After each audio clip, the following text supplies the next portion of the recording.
Un monsieur a décidé de tester sa petite amie avant leur mariage et il a été choqué par ce qu'elle a fait pour lui. Salut à tous et bienvenue sur AZ237. Il y a tant de bienfaiteurs qui considèrent qu'il est de leur devoir de semer des graines de doute dans l'âme des autres. Êtes-vous vraiment sûr de ces sentiments? Vous ne vous faites pas juste utiliser? Ne serait-ce pas mieux d'en être sûr? Bien sûr, beaucoup ne prêtent pas attention à ces commentaires et vivent uniquement sur la base de leur propre expérience et de leurs sentiments. Mais de temps en temps, certaines personnes commencent à douter de l'être aimé.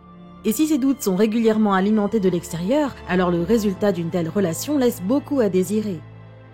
L'homme de notre histoire d'aujourd'hui a décidé de tester les sentiments de sa petite amie juste avant leur mariage. A-t-il fait le bon choix? Qu'attendait-il de ce test? Vous découvrirez comment tout cela s'est terminé. Une chose est sûre, la façon dont la fille s'est comportée l'a fait pleurer, que ce soit de joie ou de déception. Regardons leur histoire. Mais avant de commencer, voici la question du jour. J'ai quelque chose dans ma poche, mais ma poche est vide. Qu'est-ce que c'est? Donnez-nous votre réponse dans les commentaires. La réponse exacte vous sera donnée à la fin de la vidéo. N'hésitez pas à liker la vidéo pour nous encourager et si vous êtes nouveau sur la chaîne, abonnez-vous et activez la cloche de notification pour ne manquer aucune de nos prochaines vidéos. George avait des parents riches qui essayaient de lui fournir tout ce dont il avait besoin et même plus. George avait les meilleurs jouets, les choses les plus chères. Il a grandi sans jamais manquer de quoi que ce soit. Quand il a terminé ses études, il déménagea à la capitale pour fréquenter la meilleure université. Ses parents payaient pour ses études ainsi qu'un appartement non loin du campus. Il y avait toujours beaucoup de filles autour de George. Il n'était pas seulement riche mais aussi très beau. Chaque soir, il quittait le bar avec une nouvelle compagne et le matin, il ne pouvait même pas se souvenir de son nom. Bien sûr, chacune d'entre elles essayait de gagner son cœur, parce qu'un jeune homme aussi riche devait être un bon parti.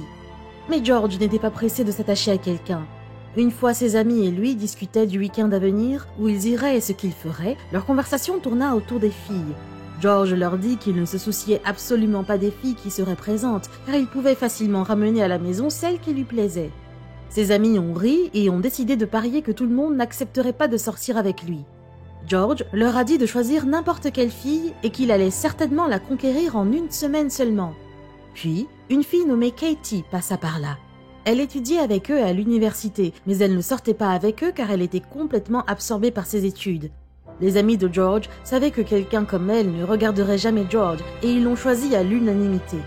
Bien sûr, George savait que ce défi serait difficile, mais il décida néanmoins d'essayer au moins de commencer une relation avec Katie. Il l'invita à étudier ensemble. Bien qu'elle soit surprise d'une telle offre, elle ne refusa pas. À l'heure convenue, ils se retrouvèrent dans la bibliothèque. Honnêtement, George pensait que ce serait le rendez-vous le plus ennuyeux de sa vie, car il pensait que Katie serait ennuyeuse. Mais elle s'avérait être une compagne très agréable et joyeuse, avec un bon sens de l'humour. Elle rentra à la maison ce soir-là, et George était surpris de continuer à penser à elle. Le jour suivant, ils se sont revus et ont développé une relation chaleureuse. George décida de mettre fin à la mauvaise compagnie de ses amis. Katie aussi avait des sentiments pour George. Bien avant de le rencontrer, elle le trouvait ennuyeux. Il s'avérait qu'il était cultivé et intéressant à discuter. Les jeunes gens ont continué à sortir ensemble, même si beaucoup de gens avaient prédit que George se lasserait après quelques mois. Mais ses sentiments ne faisaient que croître chaque jour. Au bout d'un moment, ses amis décidèrent de semer le doute dans sa tête. Ils commencèrent à murmurer que Katie n'est pas aussi simple qu'elle en avait l'air et disaient qu'elle avait appris que les parents de George étaient riches et qu'elle avait simplement accepté de sortir avec lui pour l'argent. Au début, George ne prenait pas leurs paroles au sérieux, mais il se demandait si c'était vrai et si Katie n'était intéressée que par son argent. De temps en temps, ces pensées apparaissaient dans sa tête, mais il essayait de les ignorer. Il commença à penser au mariage, mais avant de prendre sa décision finale, il voulait présenter Katie à ses parents. Il craignait qu'ils ne disent qu'elle n'était pas faite pour lui parce qu'elle était une fille simple d'un village. Mais à sa grande surprise, ses parents aimaient tellement Katie qu'ils l'ont approuvée à l'unanimité.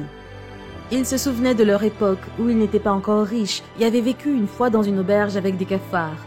Mais ensemble, ils ont réussi et Katie, par son caractère, leur rappelait leur époque. Elle était aussi sérieuse et déterminée qu'eux.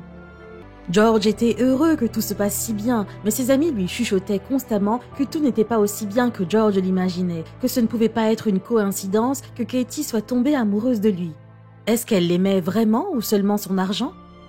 Il invita Katie pour une conversation sérieuse dans laquelle il prétendait avoir été diagnostiqué d'une maladie rénale très grave, qu'il avait besoin d'une transplantation et ne pouvait pas se permettre car l'entreprise de ses parents avait fait faillite. Elle l'écouta et sanglota dans ses bras. À ce moment, il regretta son histoire, mais il était trop tard pour tout annuler. Le matin, Katie lui annonça qu'elle devait rentrer chez elle dans son village pour quelques jours, mais qu'elle ne pouvait pas l'emmener avec elle et qu'à son retour, elle ne pouvait rien promettre.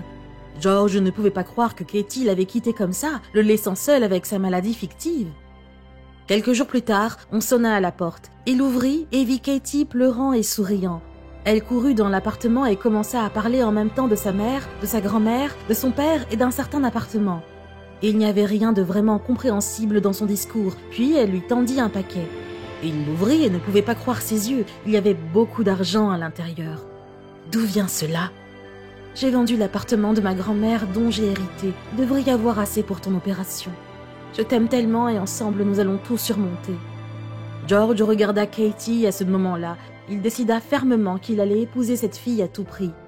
Mais une autre conversation importante les attendait, car il n'y avait vraiment aucune maladie, et savoir si Katie pardonnerait à George, c'est une toute autre histoire.